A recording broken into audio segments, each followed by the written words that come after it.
Welcome to Gap 101. So I'm Lauren Weaver. I'm the Executive Director for the Greenville Area Parkinson's Society. I know most of you have already spoken to Robin, who's with us today too. Robin is our Member Relations Coordinator.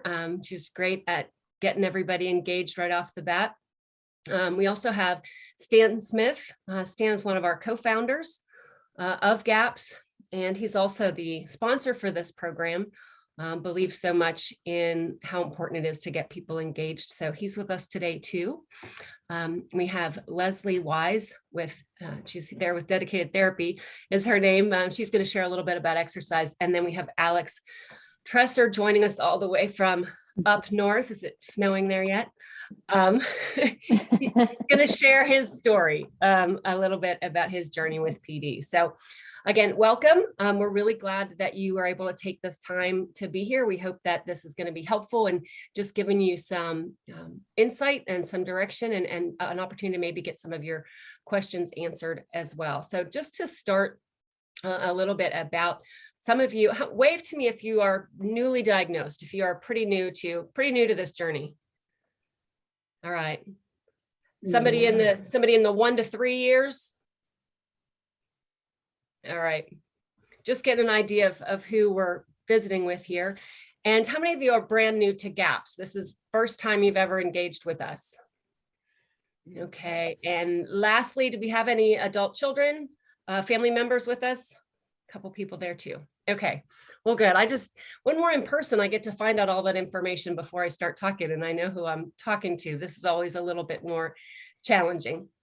Well, I want to share a little bit about who GAPS is, why we're here, and what we offer. And then I'm going to turn things over to Robin to share a little bit about her. I also want to walk you through our website.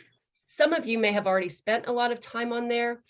Our website was designed for our members. A lot of businesses that have websites so they can get more business. Ours was created using feedback from our members to make sure that you have access to the resources that you need. So I want to point out just a couple features to you. We were actually talking, GAPS is about to celebrate its 10-year anniversary in 2022.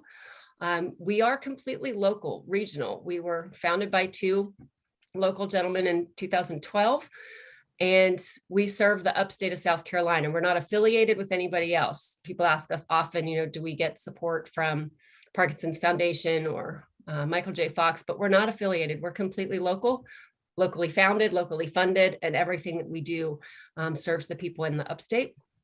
And our biggest, we've got really two sides of our mission. One is to bring support, education, and advocacy to those people living with PD, their family members and spouses. And the other is community education. So many people know very little about Parkinson's disease, and yet it just surpassed Alzheimer's as the fastest growing neurological disorder. And with that, more and more people are starting to hear about it, getting that diagnosis. And we want to make sure that people hear about it earlier, sooner. I'm trying to get that screen. So they can get diagnosed sooner and get treatment sooner so that they can, continue to live with a high quality of life. So that is both sides of what we do. We are a staff of 4. And we are all remote right now. So we all work from different places. Everyone asked, do we have an office? We did, but COVID changed that. And so now we work remotely like a lot of other people are. And one of the things that we want to make sure that you realize is that we are here as a resource for you, whatever that need is. So I'm going to let Robin take over for just a few minutes and talk through her role so that you can see what it is that we can offer. And one of the things she always says is people don't want to bother me. That's why she's here. So Robin, I'm going to turn things over to you for a few minutes. Great. Good morning, everyone. It's so good to see all your faces. I know that we have talked via cell phone or texting or many ways, but it's so good to see you. And I can't wait to see you in person.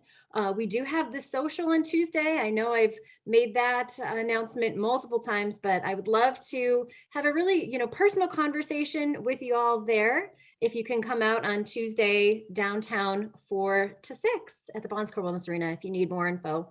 again, let me know. But I love my job with GAPS. I love getting to serve this Parkinson's population and families. It's just a bright spot every day is just reaching out to each of you and getting to know you. So thank you for that opportunity. I have two roles with GAPS. As Lauren mentioned, I am the member relations coordinator and the volunteer coordinator. So I'll go into a little bit about what I do with each of those roles. As the member relations coordinator with GAPS, I welcome new members when you register. Sometimes we play phone tag, so always just give me a call back. But I'm happy to introduce you in that call to all that GAPS offers and tell you the different ways we can support you and any adult children as well. We do have a lot of programs that we have in mind in the future for adult children, but we do need to see that program grow. So encourage your adult children to be involved, please. That would be great. I also, as part of my role, encourage you to attend programs. Again, you get that personal text or email from me. And I really do that, especially if I know it's a topic or program that you're interested in.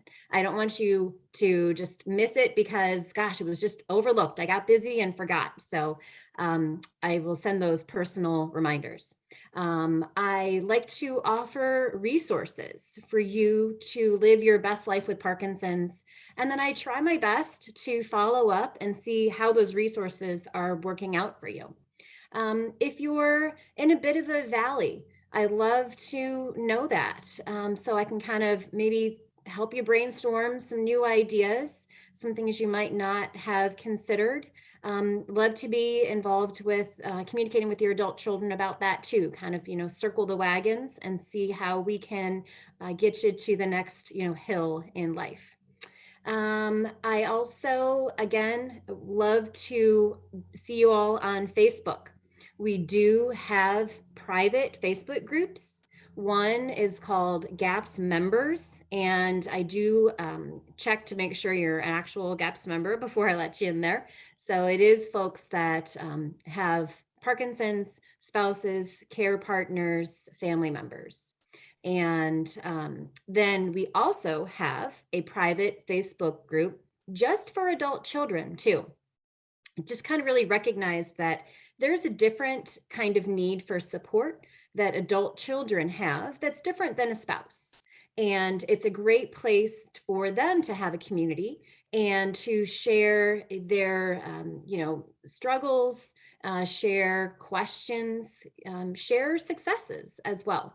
It's important to be able to have a place for everybody to really feel understood and welcomed. So I do post things in that Facebook group, upcoming announcements of events. Sometimes members will occasionally have, a resource that they, have recommended. Just the other day, I posted a super inspirational, he's a person with Parkinson's. He was diagnosed when he was actually 14, but definitely jump on the GAPS Facebook group and check out that video. So you might get a resource, a book from us with him, with the book that he's written pretty soon. So we'll see about that. So that's my role as member relations coordinator. As volunteer coordinator, I recruit volunteers, do all of the trainings, and also schedule volunteers for all of our programs. If you'd like to volunteer with GAPS, even as a member, I'd welcome that. We need volunteers to help us prepare mailings, make GAPS connection calls. And that is a quarterly call, just an outreach to all of our members to see how you're doing. It just let you know we're, still thinking about you, see if you need a resource. Again, encourage you to join our programs and be part of our community. Volunteers are also needed to help distribute our brochures all around the upstate. We have these great little brochure stands that, help us kind of gain awareness in the community and let people know we're here. If you'd like to consider serving as a support group facilitator, we need people in that role too. The support groups are every Tuesday at 1. I think some of you have asked me about those, so we encourage you to join a support group. And then we, at our in-person events, as soon as we can get going with those again, we need people to be greeters, to work the registration table, and maybe in the parking lot possibly. So all sorts of ways to volunteer and be involved with GAPS. You should reach out to me. Please do. Like I said, answering this little pink phone is the best part of my day. If you need a resource, definitely reach out. We keep a list of community partners, and these are people that we trust, that volunteer with us, that we have gotten to know on a one-to-one level, and we know that their heart is in the right place to serve our members. They are all sorts of things, from massage therapists, physical therapists, folks that will install grab bars or any other accessibility equipment that you might need, folks that are experts on senior living in the upstate. So just all sorts, and just they're great resources for you. So if you're looking for a health resource, something about Parkinson's, if you have found a resource, if you have been part of a PD group or found something that you think other people might want to know about, I'm interested in those too. So that is mostly, I think I've covered everything, but again, don't hesitate to reach out to me. I love to communicate with you and get to know you. So I'll turn it back over to Lauren and let our morning continue. Thanks, Robin. I want to, I know that some of you have been to our, to the website, but I want to share this for a minute just to point out where you can find some things. It is new. We just launched it at the end of the summer. And so you may be unfamiliar. If you're looking for a program, to access a program that's going on this week, all of that is on the first page. And then all you have to do is click on them to get linked in. Obviously, right now, most things are virtual. So anything going on this week's on the first page, and maybe you missed something and you want to see the most recent video. All of that is on the first page, so you don't have to search around the site for it. So that's definitely something new. Like I said, we worked with our members to figure out the best way to do this for you. Robin mentioned resources. Under this More tab, there is a resource page that lists, again, information about PD, recommended educational resources. And then if you have different issues, transportation, difficulty with nutrition, wanting to, all of these specialists that are going to help you, and we're going to talk with Leslie today, and then Stan's book, Waving Goodbye to Parkinson's, all of that is in the resource page. And the other is video archives.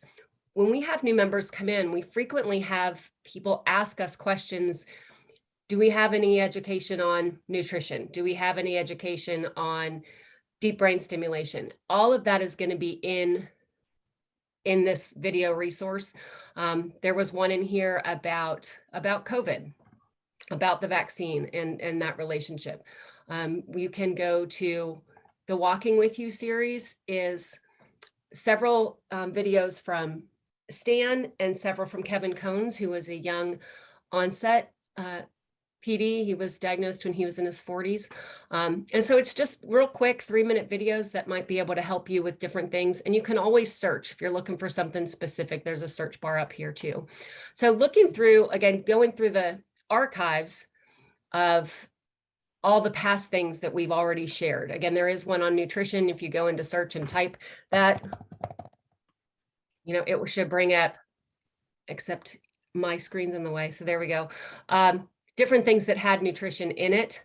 And we had a physician come, an internist that came and talked to us a lot about how PD is affected by nutrition. And I know that's something that's very important to Alex too. You can find out more about us, who we are, and how we got started on the About page. But I think for most people that come in to the website, how do I access the programs, particularly right now with everything being virtual? Everything has a link. So if you want to join the support group, that's coming up. You click on the circle, it'll take you to the link, except my screen just froze. There we go. More details. Here's the link. All you do is click on it, the next one coming up, and it'll take you right to that Zoom and we'll let you in. So that is a real quick overview of just how to access us online. And I know that Zoom is sometimes a challenge. If anybody has questions, we actually have a training on the website, how to use Zoom. So it is, if you are having trouble, again, call Robin on that pink phone. She's become an expert on how to navigate getting people into everything. One of the most important things that we have learned about Parkinson's is the value of exercise, the value of making sure your body keeps moving so that it can keep moving. We've been using the same medication to treat Parkinson's disease since 1970, just different variations, but all the research has shown that exercise makes a difference. So I want to introduce Leslie Wise. She has been working with the Parkinson's community for her career. She is a physical therapist, but she does a lot of specialized work with people with Parkinson's. She was in Greenville and we got all access to her. She's now out on the coast, but thanks to Zoom, she can be with us today. But she has just some things to share with you about the various therapies, why they're valuable, when to use them. So Leslie, I'm gonna turn things over to you. Make sure you unmute and you can introduce yourself a little bit further. Awesome. Hey guys, thanks so much for having me today. I'm very excited to be here. As Lauren said, I am a physical therapist. I've been a physical therapist for 17 years. 9 of those years I've done Parkinson's specialty, and that has been 100% of my caseload is only PD. So I've learned a lot over the 9 years, and I'm continuing to try and research and find the best ways to help you guys as best I can. I know I don't have long, so I'll try my best to get in what I can. So I think the biggest thing is, number one, take your time, learn how, if you're newly diagnosed to this, some of you I don't think were, and that's okay. You're here to GAPS and that's awesome. But take your time, try to process the actual diagnosis in your head, take your time to get that, empower yourself with education. GAPS is a great resource. So I think the key is learning how to educate yourself on what you can do, because the thing is, you can do something about this disease. I need y'all to hear that. That's the biggest thing that I get when people come to me, is they think of therapy as when something's wrong. And what I'm trying to do with the neurologists around here is switch that way of thinking. Okay, you need to be more proactive. If you're newly diagnosed, go ahead and find a therapy team. If you're not newly diagnosed and you haven't used therapy much in your resource bag, then go ahead and try and find a good therapist to get going with that, because it doesn't matter what stage of the disease you are in, you can always help yourself, especially from a therapy standpoint. What you will read is exercise is important. We all know that. It's important for any of us, even if we don't have PD. So that's to be explained. But I think the difference when you have PD is that why I want you come into therapy is I can teach you a different way of working out. And Alex will probably say some of that as well, is you've got to get the mind and the body working together. That's the disconnect we need to work on when we have PD. Okay. So your body and your brain are not telling you everything that's wrong. That's part of what I educate you on when you come to therapy. So most people think of Parkinson's, as that stooped over posture or that small shuffling gait. There's so much in between there that we need to focus on. But let me get back to that gait. That small shuffling gait does not happen overnight. That happens over a long period of time that you have PD. So what you want to, and that's because the brain's pretty amazing. Okay. It's amazing, but it's not always correct. So that's what I teach a lot of my folks is you've got to start paying attention to that stride. So if this is your normal stride, PD will start shortening it like that. Like it was very minimal, right? And that's over time. So your brain compensates and learns, okay, this is the new normal. I can deal with this. Let's move on. And it starts to learn what to do. But that's not always the correct thing. So that's what I try to grab the newly diagnosed folks, because I want to show you those things that you can start working on to either prevent them or be more proactive to not let them be as dramatic. So the biggest thing is if you're newly diagnosed, find a therapy team. There's POWER, PWR, and LSVT Big. Those are the two Parkinson specific programs that therapists are certified in. You want to find a therapist who is Parkinson specific. It makes a difference. The reason why I'm saying that is because I used to do all types of therapy, but when I did PD only and I switched to that, I took my time to learn everything about it, and it just made a huge difference. So definitely try to find that. If you go to, and I can send you these websites, but if you go to the Power website or the LSVT Big website, they will help you. It'll say, find in your area a certified therapist. So that's how you can start with that, or ask your neurologist who's in town, okay? Because they should be able to know. But definitely make sure it's PD specific, because it makes a difference, okay? I think the biggest thing is, again, learning how to do mind and body work together. If you go to a therapist when nothing, quote, is wrong, they can still get a baseline of how you're moving. I do a certain set of 6 tests that I know how you should be moving and what I'm looking for that you might not be looking for, or that your brain is not telling you.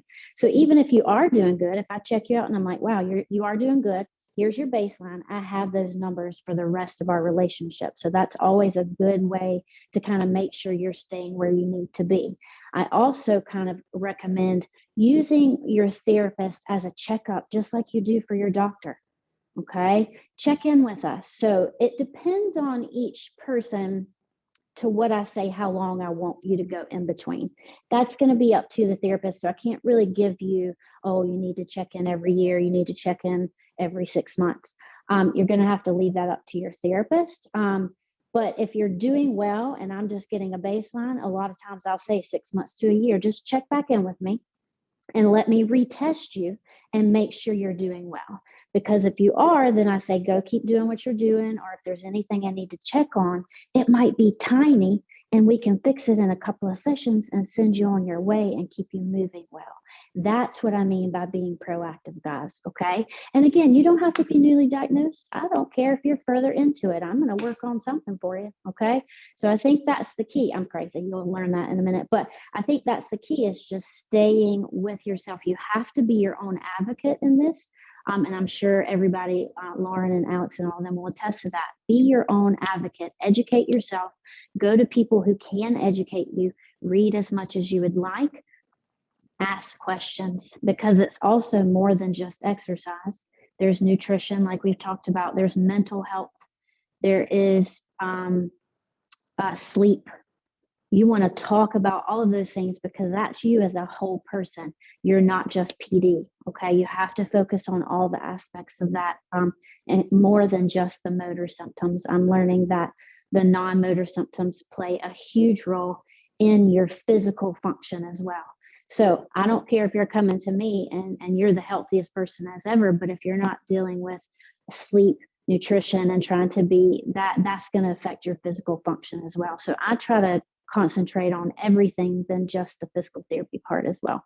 But definitely find a physical therapist, a speech therapist. They're going to work on your voice, because these are muscles, right? So even if your speech is fine and people aren't, but if you notice that people are asking you to repeat yourself, right, then that might be a clue that you don't have quite as strong of a voice as you did. Go ahead and be proactive and get that baseline with speech therapy as well, okay? The thing is, just keep that relationship with a good PD specific therapist when you find them, okay? And then a few more things. I know I'm going fast, but I got to get everything in. So I think the biggest thing is, too, people go, okay, what kind of exercise? I was like, help me. What exactly do I need to do? There is no certain bubble that says, here's where every PD person has to be.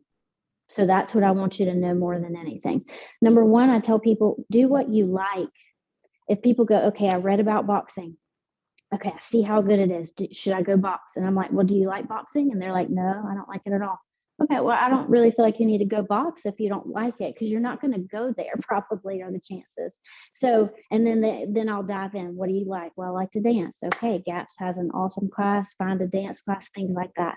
I also recommend, I love it being PD specific, because you find that social part of it as well, because these folks are going through what you're going through. Nothing beats that. I can say as much as I can say, but when you have that camaraderie of someone else going through what you're going through, nothing beats that, okay? So But if you're going to the Y for other classes, I'm okay with that. But I think the key is you need to challenge yourself from a mental and physical standpoint. So if you're just doing a TRX class or just going in and lifting weights and running on the treadmill, those are great things. And what I tell people is, here's how I get that. I had a guy come in. He was doing great. I did his assessment. Nothing was wrong. So I gave him some education. He was running 5 miles a day and he was doing some weights in the gym. He had a great routine, but he was not addressing his agility, his balance, or his cognition. Okay. So I started kind of educating him on that. I teach a class as well. And so when he started, he was kind of skeptical. He was like, I don't know. And now he's coming very religiously, and he can see that the difference in how he's doing is because he's attacking all of those things. You can't stay with just one routine. I will tell you that. Okay. So that's why dance is good, right? Because you're switching up routines, you're doing different dances, you've got to memorize other things, but the mind is having to think before you move. So that's why dance, boxing, yoga, Tai Chi, anything where the mind is telling the body what to do is good for you. Okay. The last little bit I'll tell you, because I'll talk hours for this, they're going to have to shut me up. So is how much exercise. People always go, how much do I do? I like something a little bit each day. Now, that does not mean you have to go out and run a marathon or do anything crazy. Play with your grandkids, play a fun hand game and a tennis ball game or whatever. It doesn't have to be just exercise that you have to go, I've got to go exercise. Incorporate it into your day as well. So I have some people who are busy, they're working, etc. Take 5 minutes during a little break and do something, and then move on about your day, and do that throughout the day if you don't have time to do. It doesn't have to be just one solid hour of exercise. Now, I will tell you the cardio part of that is important. So you got to kind of find some kind of aerobic exercise in there. And then lastly, therapy only lasts so long. So finding an exercise group that are someone who is a personal trainer who is trained in PD. Don't just go to anybody, please. Okay. Find somebody who is trained in PD, because you need to maintain yourself in between therapy times. Okay. And as much as we all love and know that we can do it on our own, none of us like to work on balance or cognition and things like that. We don't like to challenge ourselves in those directions. Believe me, that's coming from a therapist. Okay. Including myself. So finding a trainer who is specific in PD makes a huge difference for you guys. So I think the key is find a therapy team and find someone who is PD specific training wise, or a group class that can work you out in between. But you've got to be your own advocate, and you also have to know that you can do something about this no matter what state you're in. Okay. I think keeping the positive state in your head makes a huge difference no matter where you're at in any disease that you have. Okay. I did good. See, I'm right at 10 minutes. So I'm trying very hard. Doing So great, thank you. The last little bit I think I want y'all to know is in your packet that Lauren and Robin will send you. I have a flyer in there.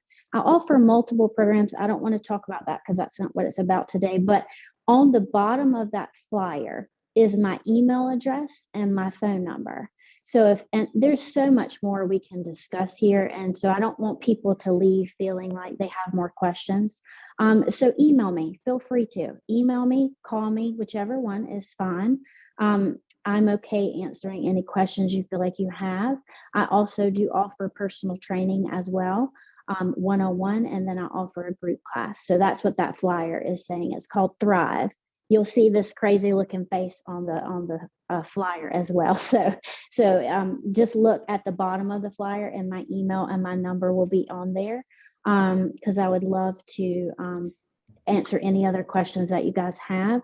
And then for the newly diagnosed folks, or even if you're not newly diagnosed, I've come up with a little resource guide, is what I like to call it, about, okay, I've been diagnosed, now what do I do? And it's a lot of tips on nutrition, sleep, therapy, finding the resourceful websites out there, and gaps and things like that. So if anybody would like that as well, you can email me and I'll send that to you. Okay. That's about all I have right there. Well, as I have always, way more, but Leslie, we appreciate your energy and your enthusiasm. That's one of the things when she was working with a lot of the members here. I just wanted to go and talk to her because they made her that she made them feel energetic because you just have thank so you. much energy. So Thank you. all of those really great tips. And Leslie is listed on our resource page, but like she mentioned, there'll be a flyer in the packet we send.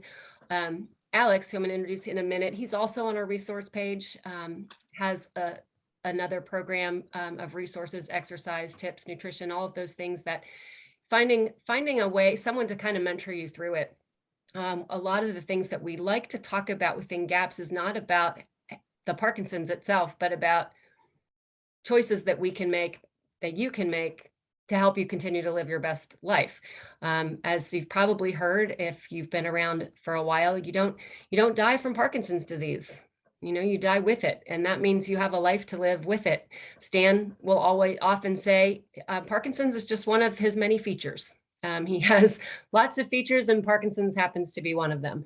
And so really so much of that is a mindset. And as I introduced Alex, I think that mindset is one of his greatest strengths. Met Alex very shortly. I've been with GAPS. Actually, I had my 5-year anniversary on September 1st with GAPS. And I think I met Alex within a few months of getting started. And he has such an amazing story. And so we asked him to share kind of his journey, when he was diagnosed and how he's continued to live so well. I remember meeting him and not really noticing, how do you have Parkinson's? You don't look like you have Parkinson's. And yet it'd been, I don't know, at that point, Alex, maybe 5 years, 10 years. I'm not sure how long it was at that time, but I often hold Alex up as my poster child for living well with Parkinson's. I'm sure he will share some of his stories. And if he doesn't, then I will embellish after he's done. And just to let you know, Leslie had mentioned 2 websites, LSVT and Power. I did put those websites in the chat. So if you want to copy those so you have access to those for future. So with that, Alex, I will turn things over to you and we'll see how much of your stuff you want to share with everybody. Well, thank you. I'm always amazed how many people want to help people with Parkinson's who have no Parkinson's. And it's just amazing because I meet those people all the time, and I constantly want to just say thank you for doing this great job because there is so much information, good and bad, and I've certainly run into it since being diagnosed in 2007. Um, I had no idea what to do when I got diagnosed, and I remember my neurologist saying that we have great uh, medications, and it was so far removed from what I was feeling and questions that I had. I mean, forget the medications. I wanted to know where to buy a clean pair of shorts at that point because I was terrified. Uh, and then I realized, maybe it's a wake-up call, it's a shake-up, so to speak, from just leading a life of close to middle-aged person who's got Parkinson's, and let's see what happens. And that a lot of people feel that way. Your hands just drop, and you have no energy to continue because it seems like such terrifying news. But then I realized that um, there may be things I can do to help myself. And being a former dancer and pretty much an athlete all my life, I thought, well, maybe I should shed a few pounds and see what I can do. And it's taken many years to figure out how to live with Parkinson's. But fortunately, I just kept going to the gym. I tried to figure out what to eat. And in some of those things, I realized there lies the key to how do we live with this thing, that it's not a sentence, it's a challenge. And for sure, now I can prove it. Now I've been living with it for close to 17 years, and there is a way to deal with it, there is a way to manage it, but we should just have bold letters going across our t-shirts. Discipline. Nothing will happen to you in a good way with Parkinson's if you're not disciplined. And actually, what Leslie, right, who was talking before me, that was the best assessment I've ever heard of how to live with Parkinson's, what to do, maintain a sense of humor, and positive attitude. I mean, I have nothing to add to what she was saying because it's absolutely correct. You know, it's in our hands. And more than positive attitude, exercise, discipline, uh, you have to figure out what to eat because nothing works as well as a good diet. And you know, you can prove it to yourself on within an hour. You know, you eat something good, how do you feel? Keep asking yourself that question. Don't run around and look for a nutritionist who has no specialty in dealing with people with Parkinson's. Find the people that deal specifically, and I'm repeating now, deal with people with Parkinson's, know the disease, understand the complexity of it, you know, because there's so much under the surface. Yes, my right hand is shaking, but I can stop it. And I can stop it because I now train myself to send a much stronger signal to that extremity.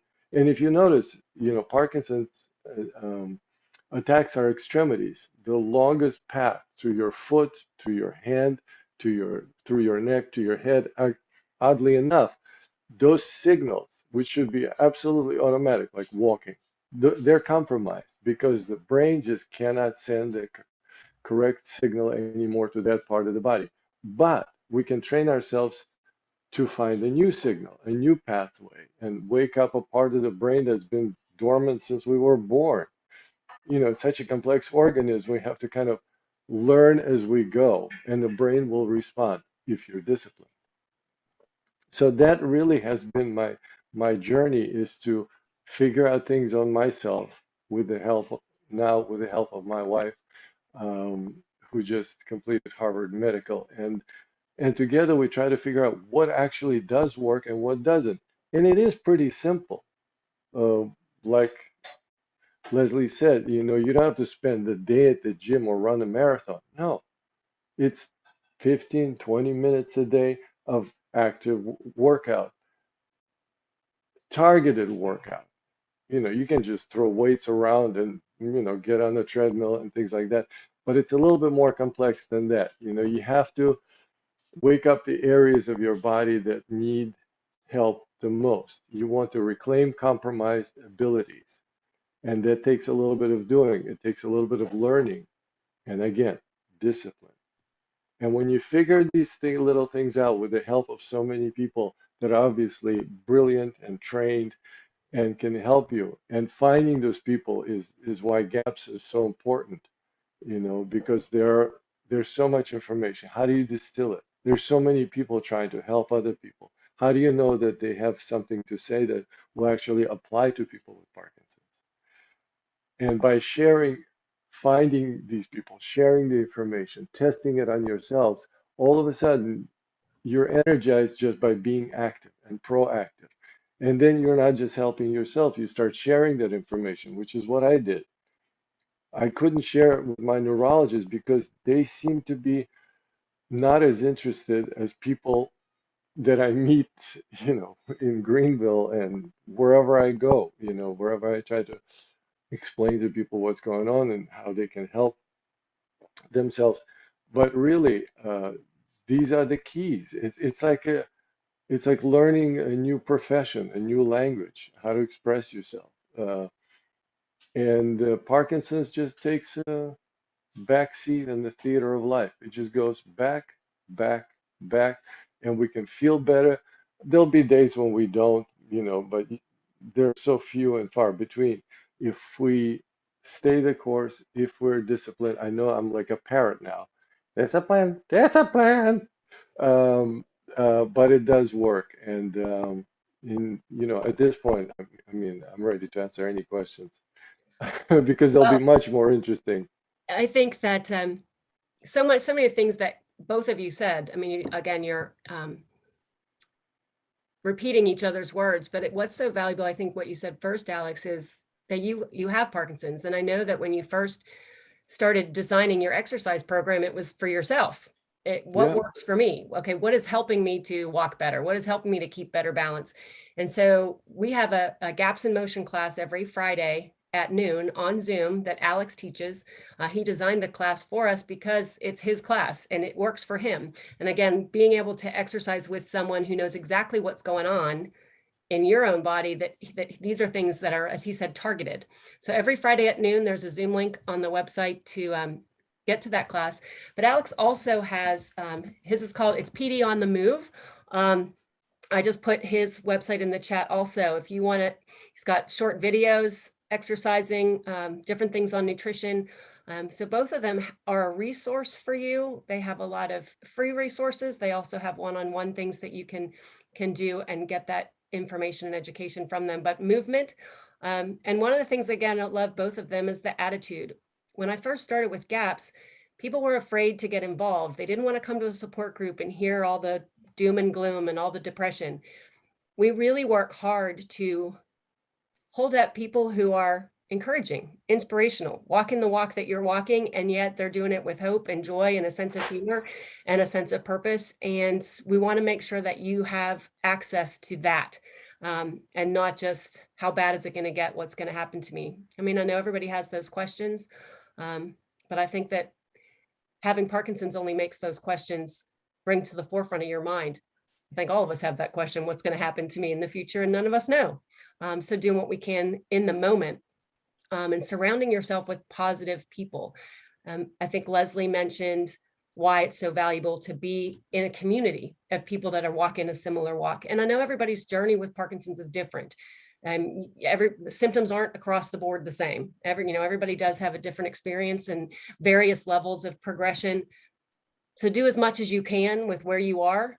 Start where you are. If starting where you are is you're not able to get up and walk, one of the things Alex shares with his programs is, okay, well, start sitting. There are exercises you can do laying down. And I think that it's changing our mindset about what it means to exercise. It's definitely not a marathon. I'm going to open up for questions in just a minute, but I just wanted to invite Stan. Stan's with us. Like I said, he's one of the co-founders of GAPS, has had Parkinson's for 22 years now. Stan, you're muted, so you're going to have to unmute if you want us to hear you. Or if you don't want us to hear you, you can stay muted. Can you hear me? Yeah, we got you now. Well, that's good. You couldn't read my lips. Nope. Well, thank you. Thank all of you for coming and being here. This is exactly what we wanted to do, is to be able to give you a real assessment of what you can do to combat this condition. And as was mentioned, I was diagnosed in November of 1999, which I had just had changed jobs, and I was a principal at Deloitte in human resources. And I tried to fake it for a while, thinking I was a clever lad. Maybe I could make sure that people didn't know, because I didn't have the dyskinesia that you see now. But my boss finally asked me, "Are you playing hurt? If you are, we can help you. But unless you admit that you're playing hurt, things aren't going to work out too well." So that was a wake-up call to me to really be real and to make sure that I had reality as the thing that I targeted. And over the years, with the help of my wife, I've been able to, I think, make some progress. And what I wanted to do is, we've talked about some of these already, but I thought that one of the things that might be helpful is what I've learned about having a partner in life, my wife, and you having friends and whatever who'll tell you the truth. The important roles in life are, of course, the physician, the neurologist, but there's the person who's working towards curing yourself, which is you, and there's the care partner, who's the sympathetic listener, honest, helpful, and tolerant, but not a doormat. I can feature it for my wife, I expect and get the hose of common sense if I'm gone off thinking that I'm somehow can do things that I shouldn't do or should be careful about. So the care partner needs to be the sheriff of Reality City.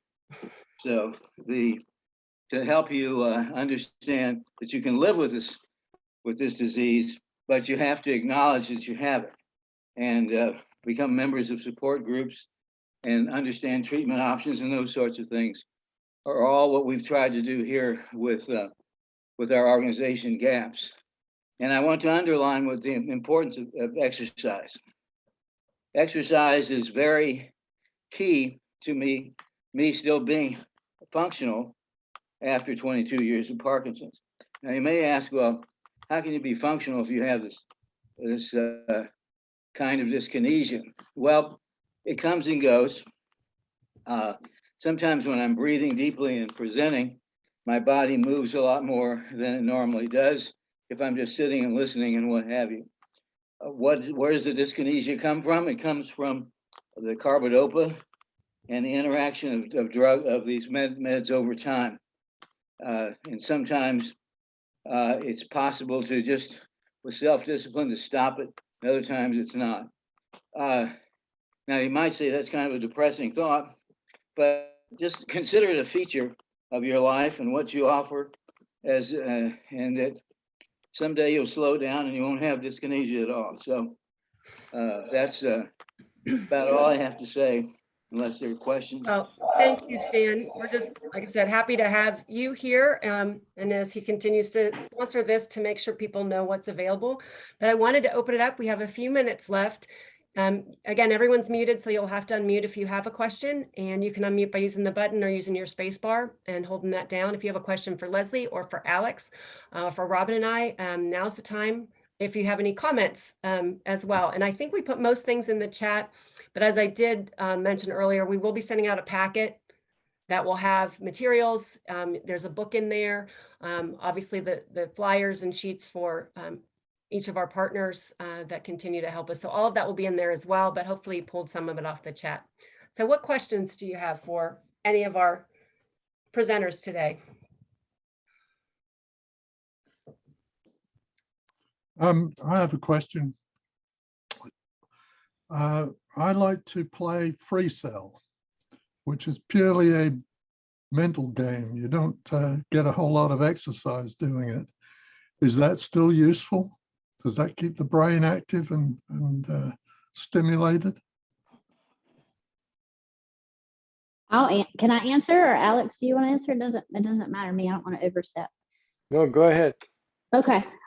So I highly encourage all of those games. That doesn't mean it has to be always just mental and physical together.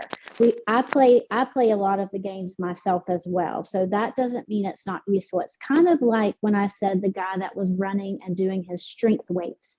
That's not useful. It is very much useful. So continue to play those. That's not going to be bad, but you do need to learn how to do a combination of both when you are exercising. That's the only difference. But please don't stop that stuff.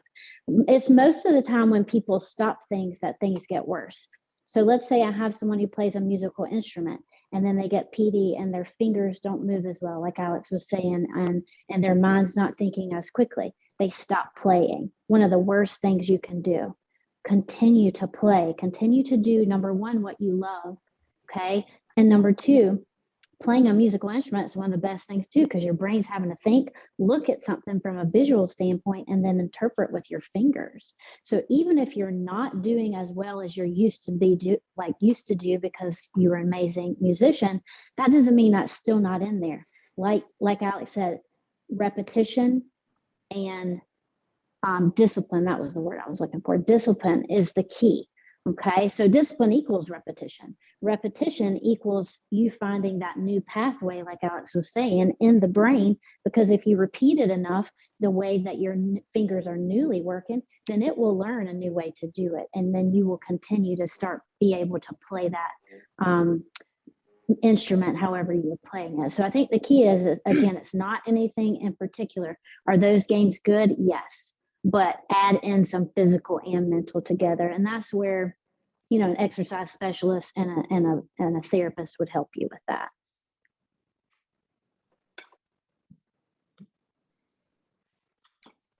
Anybody Could else? I add something? Sure.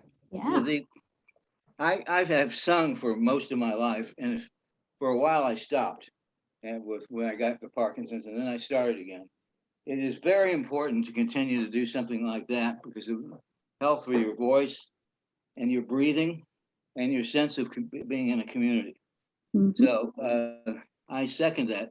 If you have any Thank you, musical Stan. talent at all, and even if you don't, you need to indulge in it because it's just the vibrations help out. Yes, it does. I think we have a, John, do you have your hand up? I do. This kind of quick curve is my question is about some of the ongoing therapies that are coming out, like biotherapeutics.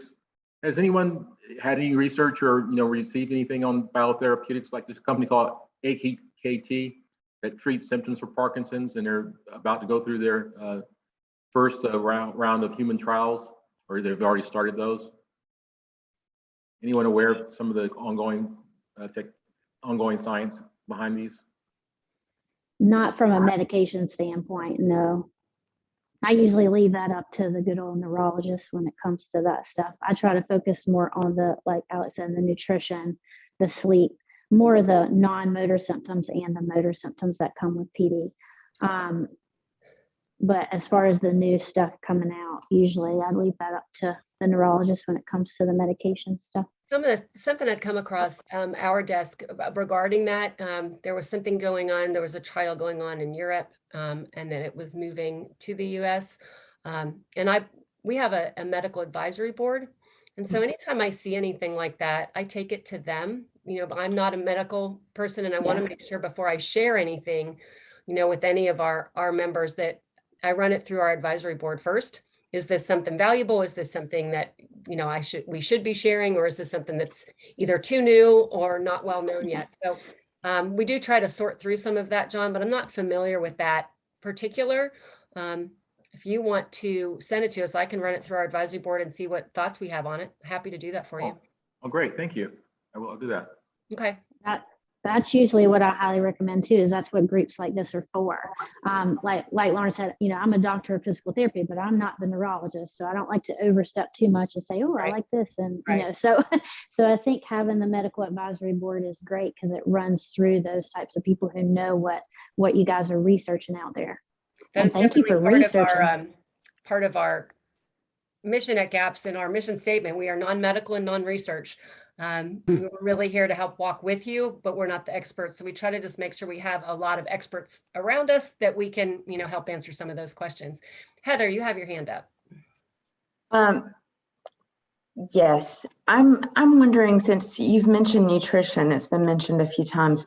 Can any of you give us like just an overview of nutrition and how it affects Parkinson's? And is there anything in particular that perhaps my mom needs to stay away from that might aggravate Parkinson's symptoms? Alex, I'd love for you to take this. Alex, you go first, buddy. Yeah, well, I don't think we have time to go into it here because it's a vast area. But usually, if you boil it down to a couple of things that you should stay away from with Parkinson's, is that complex carbohydrates wreak havoc with Parkinson's symptoms. They escalate while you're still having your multigrain piece of bread. Because first of all, you don't know what's in that multigrain, where it was made, how it was made. So that's one. Proteins and medications clash, so you couldn't have too much protein and taking the Parkinson's medications like the dopas, because it'll basically nullify the positive effects that medication would have on you. Again, I don't want to go into specifics why that happens, but it is true. And then absence of food is one of the quickest ways to make yourself feel better. Instead of eating too much, you eat a little bit less. You eat things that make you in particular, feel better, but then it would take a few months to figure out what it is that I can eat and how it affects my Parkinson's while I'm taking the medications, in what state of my progression am I in right now. So it's a vast area, but those few things that I mentioned, complex carbohydrates, proteins, you can add sugar to that. You can't have too much of that. And by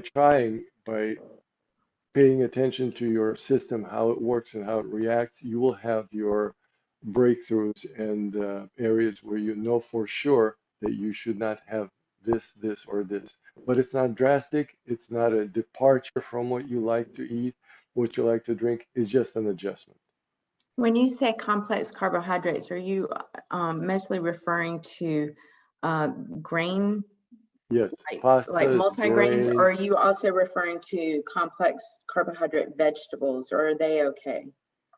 Usually vegetables, if they're green enough and bitter enough, those are good for you, you know, uh, because, some people make a mistake. If it's green and it's growing, well, I can even smoke it, but you shouldn't. So, simple things, bitter vegetables, great. And in general, vegetables, I think are great. You would do a lot with root vegetables, don't you, Alex? Oh God, yes. Yeah. I'm part potato That's, at yeah. this point. Well, you're Russian, so there you go. That's right. I just So- put in the chat, Heather, it is the link to the video on our website from the nutritionist that came. She's an internal medicine. She was here 2 years ago, Susan Satterfield, and she did an hour long on various nutritions and the impact. So check that out too, just for longer than we have access to here. Great, thank you. Yes, Bill. I've got a question. My appetite has gone way down over the past year. And instead of eating 2 or 3 regular meals a day, now I'm trying to eat 6 small meals a day. What's your answer to helping your appetite get back up again? Well, if what you're doing makes you feel better and your symptoms are lessened because of your diet and you feel like you have enough energy to do whatever you need to do during the day, then there's nothing wrong with that. You can do an occasional fast and your appetite will come back quickly enough. You go without food and just stay with the liquids for 2 or 3 days. Everything after that will taste fantastic. That is actually very true. I remember I did a three-day fast. I was only having green tea and water, and I don't remember what it was that I ate after that 3rd day, but it was the best thing I'd ever eaten in my life. I thought that I died and gone to heaven. There was not even any salt or butter or anything on it. And it was still the most delicious thing. So I think that that's definitely true. Before we head out, any last questions or comments from anyone? Well, absolutely. I would Alex, like to add one Yes. little quick thing, if you Oh, don't there mind. you I are. just wanted to make sure that everybody, all of us have kind of said this, but our journey is different with each person. Don't compare yourself to others. It's not going to help your journey. Okay. So I have a lot of folks that I'd come to therapy and that's the first thing they do, or they join my exercise class or do Alex's class or whatever class. And they go, well, this person is doing that. Holy cow. Well, you don't know where they are in their journey. They may be further out in their diagnosis, but you don't know what they've done either. They might have been working out, this whole time with a PD specific person or whatever. So just be careful not to compare yourself during each other's journey. Remember you're there for help and support, and that everybody's there for that purpose. Don't compare yourself to others. That's the only thing I wanted to add. So. No, very true. And as much as we love the support groups, all of that, it's a great place. The more people you talk to, the more like you're going to find someone who at least has a similar situation. Yeah. And so that's why getting involved with lots of different groups is going to be helpful too.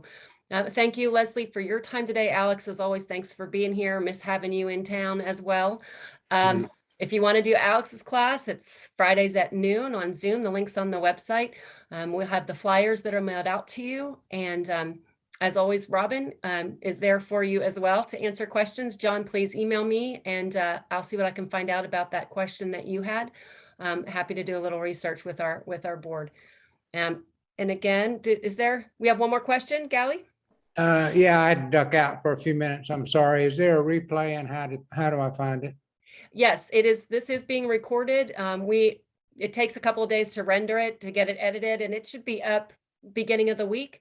And it'll be on that first page of the website as most recent videos. So look for it Monday or Tuesday, you should be able to access it. All right. Anybody else? Did I missing anybody else waving at me that I'm not seeing? All right, everyone. Well, enjoy the rest of your weekend. Happy Saturday. And I look forward to hopefully seeing you at the social coming up soon. Take care. Bye-bye. Right.